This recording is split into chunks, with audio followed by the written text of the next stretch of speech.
கற்பனசாமிக்கு காப்பு கட்டி இருக்கு, வரி தண்டிக்கிட்டு வர்றோம். உங்ககிட்டயும் கேட்கத்தான் வந்தோம்.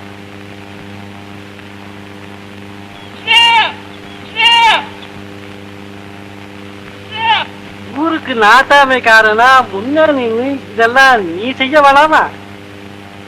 அண்ணே, வீட்டுக்கு வீடு ஆடு கோழி அரிசி நெல்லு இதுகளை வாங்கி கொண்டாட்டமா சாமி கும்பிடணும்.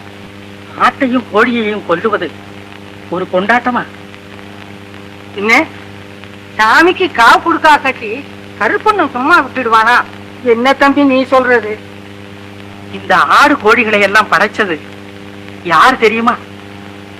அவைகளும் நம்மை போல் கடவுளுக்கு குழந்தைகள். தன் குழந்தையே தனக்கு பறி போடும்படியாக எந்த தெய்வமாவது கேட்குமா? இதெல்லாம் படைச்ச சாமி வேற, நம்ம கருப்பண்ண சாமி இல்ல. கடவுள் ஒன்று. அப்பா, கருப்பண சாமி கடவுள் இல்லங்கிற கேளையா கதைய? அப்புறம் ஒரு நாள் கடவுள் தான் போல இருக்க. ஆடும் கோழியும் நம்மை போலவே உயிருள்ள ஜீவன்கள். அவைகளின் உயிரை வாங்க நமக்கு அதிகாரம் கிடையாது. அந்த ஆடும் கோழியும் வந்து வாயை திறந்து வேணான்னு சொல்லட்டுமே. என்னமா? அவைகள் வாயில்லா பிராணிகள். தெய்வம் நம்முடைய பக்தியைத்தான் கேட்கிறது, பலியை கேட்கவில்லை.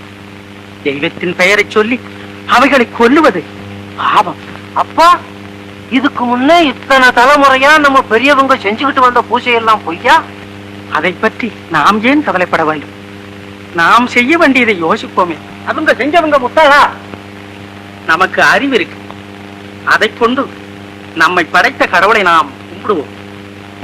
பெரிய வித்துவாயா இவரு. ஐயா, இந்த பேச்ச கேட்காதீங்க. கேட்டீங்களோ காய்ச்ச கருப்பு வந்து ஊரே அடிச்சு போடும், நாசமாக்கி போடும். உனக்கு தோடுகாரம் கட்டிக்கிறா? அவன் குறவனைய பிடிச்சு இழுத்தறிடா. இப்பலியா ஊரை காக்கும் 7 உலகத்தையும் நம்மையும் படைத்த பரமசிவன் அன்பே வடிவானவன். அவனை நினைத்தவுடன் மயிர்பூச்செறியும். அவன் பெயரை சொன்னால் பாவம் தொலையும். அவன் இருக்கும் இடத்தை நெருங்கினால் பிறவி நோயே நீங்கும். இதோ கூப்பிடு தூரத்தில் திருப்பங்கூரில் கோயில் கொண்டிருக்கும்